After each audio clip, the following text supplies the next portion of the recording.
नमस्कार दोस्तों, आज हम इस वीडियो में आपके साथ डिस्कस करेंगे सेंट्रीफ्यूगल कंप्रेसर के बारे में। जैसे कि नाम से ही पता चलता है, इस कंप्रेसर में हम सेंट्रीफ्यूगल फोर्सेस का यूज़ करते हैं। दूसरा जो वर्ड कंप्रेसर है, कंप्रेसर एक मैकेनिकल डिवाइस होता है जिसमें हम फ्लूइड को प्रेशराइज करते हैं। मतलब कि फ्लूइड को कंप्रेस करके उसको हाई प्रेशर पर उसको डिलीवर किया जाता है कंप्रेसर की मदद से।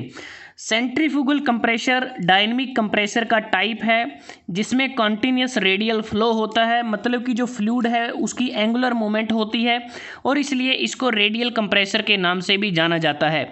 इस वीडियो में हम जानेंगे कि सेंट्रीफ्यूगल कंप्रेसर में क्या क्या कंपोनेंट होते हैं, इसकी वर्किंग किस प्रकार से होती है, एडवांटेज डिसएडवांटेज और एप्लीकेशन क्या क्या हैं।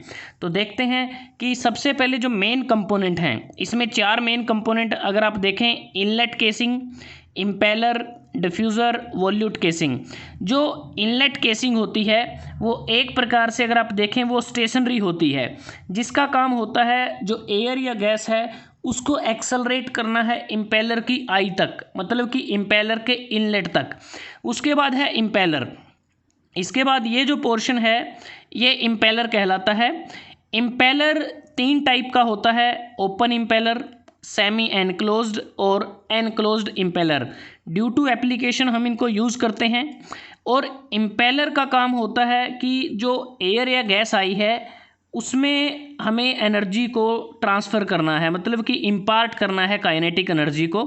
उसके बाद डिफ्यूज़र होता है। डिफ्यूज़र 2 टाइप का होता है, वेनलेस भी हो सकता है और वेन के साथ भी हो सकता है। ये भी डिपेंड करता है एप्लीकेशन के ऊपर कि हमें वेनलेस यूज़ करना है कि या वेन डिफ्यूज़र यूज़ करना है।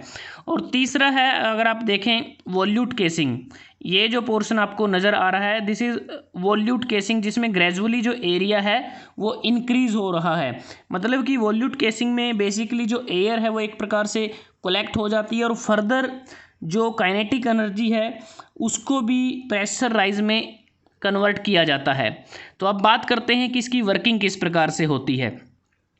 इसमें अगर हम देखें, जो इनलेट होता है वहाँ पर जो एयर का प्रेशर है वो P1 है, एयर टेम्परेचर T1 है, एयर डिस्चार्ज Q1 है और मास फ्लो जो रेट है एयर का वो स्मॉल m से इंडिकेट किया गया है। तो इसमें सबसे पहले अगर आप देखें, इलेक्ट्रिक मोटर यहाँ पर लगी हुई है जिसके द्वारा यहाँ पर गियर की अरेंजमेंट है और जो शाफ्ट होती है वो कपल्ड होती है इम्पेलर के साथ। तो जैसे ही मोटर को ड्राइव किया जाता है तो उसके बाद जो इम्पेलर है वो रोटेट करना शुरू करता है और इस इनलेट केसिंग के माध्यम से जो एयर है वो एंटर करती है। और जो इम्पेलर है, इम्पेलर का जो इनलेट है जिसे हम आई भी बोलते हैं इम्पेलर की, तो उस आई के माध्यम से जो एयर है या गैस है वो एंटर करती है।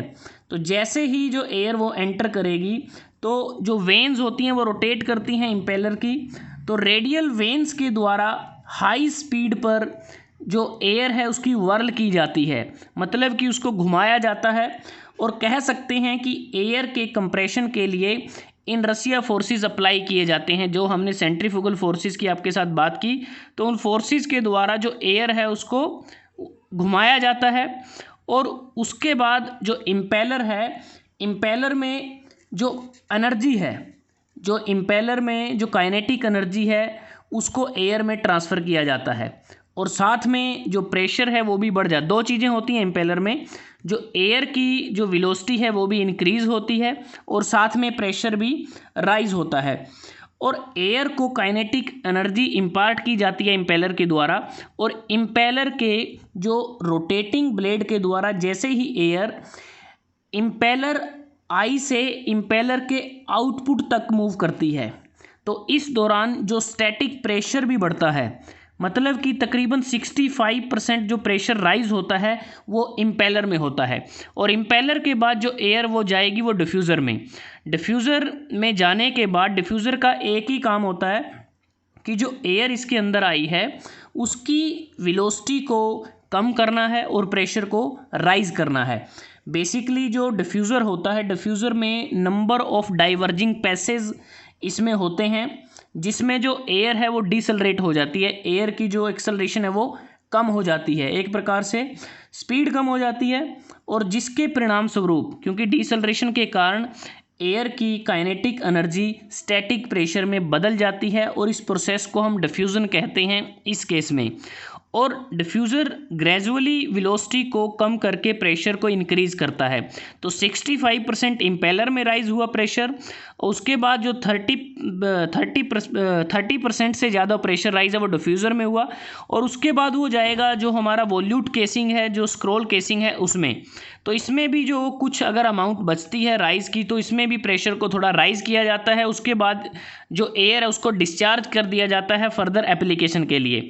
और आप यहाँ देख सकते हैं कि आउटलेट पे प्रेशर P2 है, टेम्परेचर T2 है, डिस्चार्ज Q2 है और मास फ्लो M है। मतलब कि आउटलेट पे जो प्रेशर है that is greater than inlet pressure. Outlet का टेम्परेचर एयर का ग्रेटर देन इनलेट टेम्परेचर, लेकिन जो डिस्चार्ज है आउटलेट पे वो कम है इनलेट के मुकाबले, और जो मास फ्लो होता है एयर का वो थ्रू आउट कॉन्स्टेंट रहता है। तो इस प्रकार से इसमें हमारी वर्किंग होती है। अब बात करते हैं कि जो इसमें हमने बात की थी कि जो इनलेट केसिंग होती है वो बेसिकली कास्ट आयरन की बनी होती है, और जो इम्पेलर होता है ये हाई स्पीड स्टील का बना होता है, जनरली क्रोम निकल का बना होता है, स्टेनलेस स्टील का भी ये बना हो सकता है। तो बात करते हैं सेंट्रीफ्यूगल कंप्रेशर के एडवांटेज की, डिसएडवांटेज की और एप्लीकेशन की। एडवांटेज की अगर बात करें तो इस कंप्रेसर के लिए हमें कोई स्पेशल फाउंडेशन की ज़रूरत नहीं होती। जो डिस्चार्ज फ्लो है वो रिलेटिवली फ्री रहता है पल्सेशन से, और इसको जब हम ऑपरेट करते हैं तो ज़्यादा ध्यान देने की ज़रूरत नहीं है। इसका जो ऑपरेशन है सिंपल रहता है, काफ़ी ज़्यादा नॉइसी नहीं होता, स्मॉल साइज़ है, कम स्पेस को ऑक्यूपाई करता है, एफिशिएंसी इसकी ज़्यादा होती है, मेंटेनेंस इसकी कम रहती है, और ये हाईली रिलायबल होता है। इसकी जो वाइड ऑपरेटिंग रेंज होती हैं, अलग अलग प्रेशर इसमें मेंटेन किया जा सकता है। मीडियम कैपेसिटी इसकी स्टोरेज, जो कैपेसिटी स्टोरेज है वो मीडियम रहती है। अब इसके बावजूद इसकी कुछ डिसएडवांटेज हैं। डिसएडवांटेज की अगर हम बात करें, जब हमारा जो फ्लो होता है एयर या गैस का कम हो जाए तो ऐसी कंडीशन में सेंट्रीफ्यूगल जो कंप्रेसर है वो अनस्टेबल हो जाता है, क्योंकि और इसके अलावा जो गैस कंपोजिशन में अगर चेंजेज आ जाते हैं तो उससे भी ये काफ़ी सेंसिटिव रहता है। कंप्रेशन रेशो इसकी लिमिटेड रहती है। स्मॉल वॉल्यूम अगर एयर या गैस का हुआ तो उसके लिए ये कम एफिशिएंट रहता है, और जब हमें ज़्यादा प्रेशर की आवश्यकता होती है तो उस केस में हमें इंटरकूलिंग को प्रोवाइड करना पड़ता है। अगर हम एप्लीकेशन की बात करें तो बहुत सारी एप्लीकेशन हैं सेंट्रीफ्यूगल कंप्रेसर की। टेक्सटाइल इंडस्ट्री में इसका उपयोग किया जाता है, पेट्रोकेमिकल इंडस्ट्रीज़ में, प्लास्टिक इंडस्ट्रीज़ में, केमिकल प्रोसेसिंग इंडस्ट्री में, फार्मास्यूटिकल इंडस्ट्री में, पावर जनरेशन में, स्मॉल गैस टरबाइन में, फूड एंड बेवरेज इंडस्ट्रीज़ में इसका उपयोग किया जाता है। मतलब कि जो इसकी एप्लीकेशन है वो भी बहुत ज़्यादा हैं, ऑफशोर प्लेटफॉर्म एप्लीकेशन है इसकी। उसके बाद अगर हम बात करें कि जैसे हमने बात की जब प्रेशर हमें ज़्यादा चाहिए होता है, क्योंकि ये जो अभी आपने देखा ये सिंगल स्टेज सेंट्रीफ्यूगल कंप्रेसर आप देख पा रहे हैं, क्योंकि जब हमारी ज़रूरत होती है कि हमें ज़्यादा प्रेशर और चाहिए तो उस केस में हम नंबर ऑफ़ स्टेजेस की हमें ज़रूरत होती है, और जो नंबर ऑफ़ स्टेजेस हम इसमें इंक्लूड करते हैं वो बेसिकली वो सीरीज़ में अरेंज की जाती हैं ताकि हाई प्रेशर को अचीव किया जा सके। और इसके बाद अगर हम थोड़ा सा आपके साथ और डिस्कस करें कि जो इसमें इम्पेलर होता है उसमें जो हाई प्रेशर रीजन जो क्रिएट होता है बेसिकली उस दौरान ही कंप्रेशन की फॉर्मेशन होती है। और जो ये कंप्रेसर है अगर इसकी हमें परफेक्ट वर्किंग चाहिए तो इसके लिए ज़रूरी है कि हमें इसमें ऑयल सील इन्वायरमेंट प्रोवाइड करें, तो ये भी हमें ध्यान में रखना होता है। तो दोस्तों आज हमने इस वीडियो में आपके साथ डिस्कस किया डायनेमिक कंप्रेसर का टाइप सेंट्रीफ्यूगल कंप्रेसर, जिसमें रेडियल फ्लो होता है कॉन्टीन्यूस, और रेडियल कंप्रेसर के नाम से जिसे जाना जाता है। अगर आपको ये वीडियो अच्छा लगा आप इसको लाइक कर सकते हैं, शेयर कर सकते हैं अपने दोस्तों के साथ, स्टूडेंट्स के साथ, और चैनल को सब्सक्राइब करना ना भूलें। जल्दी हाजिर होते हैं एक नए टॉपिक के साथ, तब तक के लिए धन्यवाद। आपका दिन शुभ रहे।